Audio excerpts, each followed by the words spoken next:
Eduardo Irastorza, profesor en OBS Business School. ¿Qué tal? Muy buenas, Eduardo. Buenas tardes. Saludos a ti, Sergio, y a mis compañeros, por supuesto. Tenemos también a Cristian Lamesa, analista internacional. ¿Qué tal? Muy buenas, Cristian. Buenas tardes. Bien, encantado, Sergio, estar una vez más con vos y con estos estimados colegas. Pues por último vamos a presentar a Adrián Celaya, presidente de EK Group. ¿Qué tal? Muy buenas, Adrián. Bueno, encantado de estar con vosotros y con mis dos compañeros. Bueno, pues un día con muchos asuntos que discutir, con un Trump que está desatado, ¿no? Apuntando ya directamente a centrales eléctricas, incluso a zonas civiles. Bueno, quiero que hablemos también después de lo que está pasando en Ucrania, pero antes, si os parece, miramos a Irán. Adrián, quiero empezar contigo, con estas últimas amenazas de Trump, que se espera que hable en los próximos minutos y que además se está encontrando oposición en su propio pueblo. En Estados Unidos, mucha gente ya en contra de la guerra, mientras Trump, lejos de buscar un acuerdo, parece que busca una escalada, ¿no? Sobre todo con este último mensaje, donde ya dice que por cada barco van a atacar una central nuclear o una planta eléctrica o un puente. Sí, no sé si hay que darle demasiada importancia a este tipo de declaraciones. Bueno, entran primero dentro del estilo habitual de Donald Trump y también dentro del contexto actual en la guerra, en el que el objetivo fundamental del gobierno de Estados Unidos y de Donald Trump es, como hemos dicho otras veces, transmitir agresividad. Transmitir que están haciendo y que van a hacer todo lo que sea necesario para someter a Irán. Bueno, esa evolución de la opinión pública en ese sentido puede ser un factor positivo, porque lo que necesita el gobierno es la creación de un contexto que mueva al establishment hacia un punto más o menos, en último término, más o menos similar a lo que fue el memorándum de Islamabad, que bueno, que fue algo evidentemente transitorio, como era esperable, pero bueno, ya marca un camino, marca un horizonte. Todo hace pensar que de una u otra forma la guerra va a terminar en algo parecido, pero para eso falta ya no solo que se convenza los altos mandos del ejército, no solo que se convenza el gobierno de Estados Unidos, pero claro, las resistencias también, como era esperable ante un cambio geopolítico de esa trascendencia, que las resistencias del establishment norteamericano y también israelí han sido y están siendo tremendas, y falta vencer esas resistencias, que se van a vencer a medida que, continuando esta campaña de mutuos ataques entre Irán y Estados Unidos, pues vaya dejando progresivamente claro que no hay otro camino, que una escalada es imposible y que la guerra por vía convencional pues que no consigue ni va a conseguir someter a Irán, y esto va a generar que no solo la opinión pública, sino la opinión pública y poco a poco cada vez más el propio establishment pues termine de una u otra forma aceptando ese contexto y situándose en el ámbito más o menos del memorándum de Islamabad. Yo creo que estas declaraciones hay que ubicarlas en ese contexto. Va a haber todo tipo de agresiones, de amenazas, de ataques entre Irán y Estados Unidos hasta que ese proceso se asiente. Pues un momento en el que Trump vuelve a amenazar y un momento en el que conocemos que está a punto de firmar en las próximas horas un acuerdo nuclear con Arabia Saudí. Claro, se está hablando mucho de la doble vara de medir, ¿no? Porque mientras preocupa mucho que Irán tenga armas nucleares, parece que con Arabia Saudí ya no solo no preocupa, sino que encima lo va a favorecer, ¿no? Sino que encima les va a ayudar. Cristian, te quiero preguntar por esto, ¿no? Porque estamos hablando ya de la oposición en Estados Unidos, con muchos ciudadanos que empiezan a estar en contra de esta guerra, y ahora, bueno, pues de nuevo viendo las posturas de un Donald Trump que por un lado se lo prohíbe Irán, pero por el otro lado ayuda a Arabia Saudí y bueno, también con Israel, aunque no se sepa de forma oficial, ¿no? Sí, por supuesto, es un poco la regla, ¿no? La doble vara de medir por parte de Occidente, aunque, bueno, según lo que prometía Donald Trump, parecía tener otro objetivo en mente, pero evidentemente ya al comienzo de este año 2026 ha venido justamente traicionando eso. Que es la voluntad popular, ¿no? No volver a estar involucrados en estas guerras ajenas a los intereses de Estados Unidos, y sí totalmente funcionales a un Israel que hoy se dé el lujo de haber provocado esta confrontación bélica y se dé el lujo de estar al margen, a salvo de cualquier ataque, por lo menos por ahora. Entonces, esa vara de medir, por supuesto, que es algo que creo que este mundo multipolar y soberanista viene también a confrontar. Y vamos a ver cómo sucede esto, porque evidentemente esto transcurre frente a un Estados Unidos que a mi modo de ver está muy debilitado. Creo que estas declaraciones marcando represalias, lo que no es ni más ni menos que eso, parecería dejarle un poco la iniciativa a Irán. Es como generalmente era al revés la historia, eran los ataques de Estados Unidos o de Israel y Irán, en este caso puntual que estamos hablando, respondiendo. En este caso parece estar cediendo esa iniciativa ante un Irán que ha mostrado que, a pesar de lo que dice el republicano, yo no veo que se haya menguado su poderío bélico, su producción de armamento. Vemos lo que fueron estos ataques a todas estas bases en el Golfo Pérsico, en Irak, en Jordania. Bueno, Jordania no está en el Golfo Pérsico, pero el ataque ha sido devastador. Las imágenes que se ven de esas bases es bastante descriptivo del poder que está ejerciendo Irán. Así que bueno, yo creo que estamos entre las bravuconadas de Donald Trump, tratando de mostrarse con una fortaleza que yo dudo bastante que lo tenga, y tratando, creo yo, esto de Arabia Saudita, sin duda debe tener que ver también con mostrarle un apoyo al país árabe, que es más o menos, sabemos, un poco el líder dentro del mundo árabe, aunque está disputado, y enmendando un poco, ¿no?, todo este berenjenal, este desaguisado que parece haber provocado Donald Trump a instancias de Israel y en perjuicio justamente de los países árabes del Golfo Pérsico.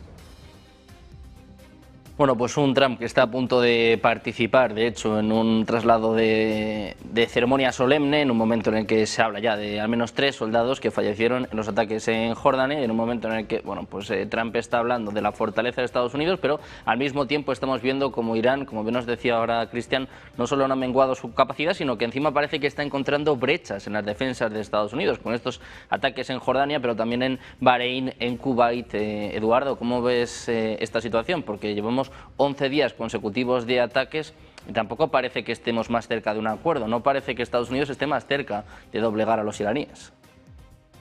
En modo alguno está más cerca la paz, en modo alguno. De hecho, la demostración de fuerza de Irán en fechas recientes ha sido bastante preocupante porque ya se habla no de 1, 2, 3, 4 heridos, sino de cientos de heridos en ataques muy potentes. Si esto fuese así, si esto se ratificase como cierto y demostrado, hay imágenes que hablan de ello, y aunque hoy en día las imágenes pueden decir casi cualquier cosa, ¿verdad? Lo sabemos.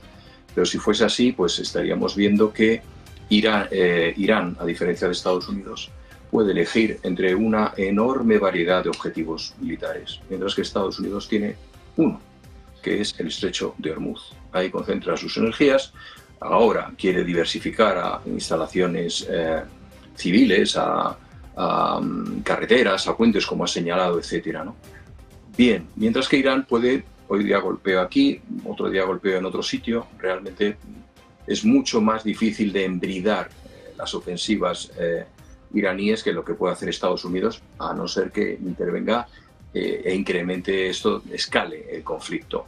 Y en este sentido, a mí me gustaría añadir a esta reflexión un dato que yo creo muy importante, y es empezar a considerar a Hormuz como una guerra por los aranceles.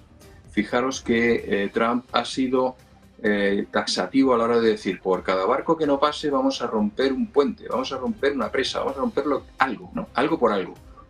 Es decir, si yo no cobro el alquiler a los que pasan, a mis inquilinos, pues tú lo vas a pagar exactamente igual, aunque vivas en el dúplex de arriba, ¿no? Bien, yo creo que esto es muy importante porque desvela algo de lo que no se ha hablado muchísimo en los medios recientemente, pero que todo el mundo sabe que está ahí, que son los objetivos no declarados. Los objetivos declarados, yo recuerdo que el señor Zelaya los ha señalado en multitud de ocasiones, ¿no? Descabezar al régimen, detener el desarrollo atómico, devolver a la órbita occidental a Irán. Eso era lo que decía, ¿verdad? Todos estamos de acuerdo. Trump decía, esto es lo que nos mueve y tal. Nada de esto se ha cumplido. Pero es que hay unos objetivos no declarados, otros 3 objetivos no declarados que están latentes ahí. El primero de ellos es hacerse con la producción de petróleo. Obviamente, esto no lo va a decir, pero es uno de los drivers que movilizan esta iniciativa militar norteamericana. El segundo es hacer de Irán un Estado fallido, algo que contaría con el beneplácito de Israel. Claro, divide y vencerás, destruye a mi principal enemigo y me harás un gran favor. Y el tercero, que es yo creo que el más importante es controlar el estrecho con aranceles. El negocio es bestial. Por cada barco que pasa petrolero tienen que pagar 35 millones de dólares por cada barco. ¿Cuántos pasan al día? ¿Cuánto dinero supone eso? Ya sabemos que Trump es el rey de los aranceles. Le encanta esto de cobrar aranceles. Y he de decir que no es una situación nueva en el estrecho de Hormuz. No es una situación nueva porque en el año 1507 los portugueses llegaron allí con esa intención. Hicieron una fortaleza, Nuestra Señora de la Asunción, obligaron al Shah de Persia, que estaba en aquel momento, a aceptar su presencia y cobraban por los barcos que pasaban. Los portugueses pagaban y los portugueses cobraban, todo el mundo pagaba por pasar por ahí, y Persia, teóricamente, pues estaba a cubierto de problemas con la armada portuguesa. 80 años después llegó el nuevo Shah, Abba I, creo que se llamaba, y empezó a recuperar Bahrein, curiosamente. Bahrein era parte del territorio del Shah de Persia, la isla de Shem, y también ofreció al rey Felipe III de España la oportunidad de llegar a un acuerdo con ellos. Ese acuerdo, creo recordar, que fue en 1612, y hasta 1619 no contestaron los españoles. Con lo cual el Shah de Persia se tomó la molestia de hablar con la Compañía de las Indias Orientales británica, llegaron a un acuerdo. La Navy, en este caso era una compañía particular, ¿no? Pero con barcos, se deshizo de los españoles que quedaban ahí, de los portugueses, y se asentó hasta fecha muy reciente para cobrar aranceles Reino Unido. Y en realidad lo que está haciendo Estados Unidos no es más que repetir un modelo de rentabilidad del estrecho de Hormuz. Es decir, el hegemón en cada momento, el Imperio Español, después el Imperio Británico, han sacado tajada de ese escenario. La han sacado. Y dice, ¿y yo por qué no? Yo creo que es una manera de marcar el terreno, es una manera también de dejar claro que tengo intereses más allá de Hormuz, en todo el Océano Índico, aseguro mi línea logística y la línea de todos los mercantes que pasan por ahí. Y en eso está, con lo cual si le cierran el negocio de sus maravillosos ingresos de aranceles por cada barco que pasa a 35 millones de euros por barco, pues realmente pues no le hace ninguna gracia. Yo creo que por eso ha levantado el tono de la conversación, porque cree que es un papel que debe jugar en la zona. O sea, siempre ha habido desde el siglo XVI una potencia, incluso antes. No eran los portugueses, ya eran potencias locales, incluso Persia lo controlaba, pero siempre ha habido alguien que ha estado cobrando. No es un invento que se le haya ocurrido a Trump de pronto de, oye, pues que paguen los que pasen por aquí. ¿Qué ocurre? Que esta vez, a diferencia del Imperio Español y del Imperio Británico, nadie ha pedido que la Marina norteamericana, la US Navy, esté ahí para proteger el tráfico. O sea, se bastan y se sobran con sus drones. Si hay una cosa que ha demostrado esta guerra de Irán, al igual que la guerra de Ucrania, con esto concluyo, es que en todo gran conflicto nada termina como empezó en términos de armamento y de estrategia. Y Estados Unidos ha ido a hacer una guerra con un planteamiento desfasado ante una realidad en donde métodos militares mucho más económicos y mucho más tácticos y mucho más inmediatos pueden destrozar la presencia de enormes portaaviones. La prueba es que los portaaviones norteamericanos han estado a cientos de kilómetros de la costa, ¿no? Porque incluso podían ser atacados por drones náuticos. No hace falta tener un portaaviones. Ya Putin dijo en su momento que Rusia no necesitaba portaaviones porque es un blanco fácil, ¿no? Yo creo que ese planteamiento los americanos todavía no lo han entendido. Creen que la escala del ejército determina las posibilidades de éxito. Hoy en día eso se ha demostrado falso.